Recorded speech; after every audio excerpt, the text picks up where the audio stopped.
नमस्कार. संजय मिस्त्री याची ओळख करून देणं हे अत्यंत कठीण काम आहे. कारण नेमक्या कोणत्या संजय मिस्त्रीची ओळख करून द्यायची असा प्रश्न माझ्यासमोर नेहमीच असतो. कारण तो इतक्या अनेक गोष्टी करत असतो. उदाहरणार्थ म्हणजे तो उत्तम सूत्रसंचालक आहे हे आजच्या या कार्यक्रमात आपल्याला कळेलच. तो व्यंगचित्र तर गेली 40 वर्षांहून अधिक काळ तो काढतोय आणि अनेक दिवाळी अंकातून दैनिकातून त्याची सतत मोठ्या प्रमाणावरती रोजच्या जीवनावरती आधारित असलेली पॉकेट कार्टून येत असतात. त्याच्यानंतर तो वर्तमानपत्रांमध्ये अनेक वेळा आर्टिस्ट म्हणून सुद्धा त्यांनी काम केलेलं हे अवघड कामच आहे. तेही त्याने केलेलं आहे. सगळ्यात महत्त्वाचं म्हणजे तो जादूचे प्रयोग करतो अगदी प्रोफेशनली. ती एक तिची वेगळी ओळख आहे.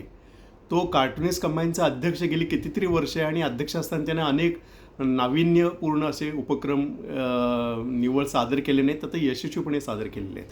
मग त्याच्यामध्ये नेतृत्व गुण आहेत, वक्तृत्व उत्तम आहे, त्याचं पाठांतर चांगलं आहे, त्याला संदर्भ पटकन आठवतात, त्याचे उच्चार चांगले आहेत आणि त्याच्या आठवणीही उत्तम आहेत.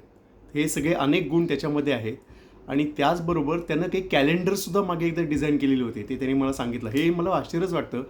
पण ह्या सगळ्या कामांशिवाय त्याची अत्यंत एक महत्त्वाची अशी ओळख अशी आहे की विकास सबनीस आणि संजय मिस्त्री यांनी व्यंगचित्रकारांसाठी काही कार्यशाळा घेतल्या होत्या. मी नवीन व्यंगचित्रकार तयार व्हावेत, त्यांना एक समज यावी या कलेच्या संदर्भात, यासाठी त्या दोघांनी मिळून दादरला सावरकर स्मारकामध्ये अनेक दिवस कार्यशाळा घेतल्या होत्या.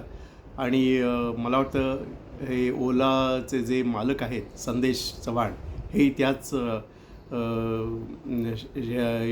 त्याचेच ते विद्यार्थी आहेत. त्यांनी जे शाळा घेतली त्याची कार्यशाळा. त्यामुळं हे तर फारच महत्त्वाचं आणि मोठं काम आहे. अशा अनेक संजय मिस्त्री यांची ओळख मी करून देणं म्हणजे नेमकी कशाची ओळख करून देणं असा मला प्रश्न पडतो. पण तो सगळ्यात महत्त्वाची ओळख म्हणजे संजय आमचा मित्र आहे, ही खरी ओळख आहे. नमस्कार.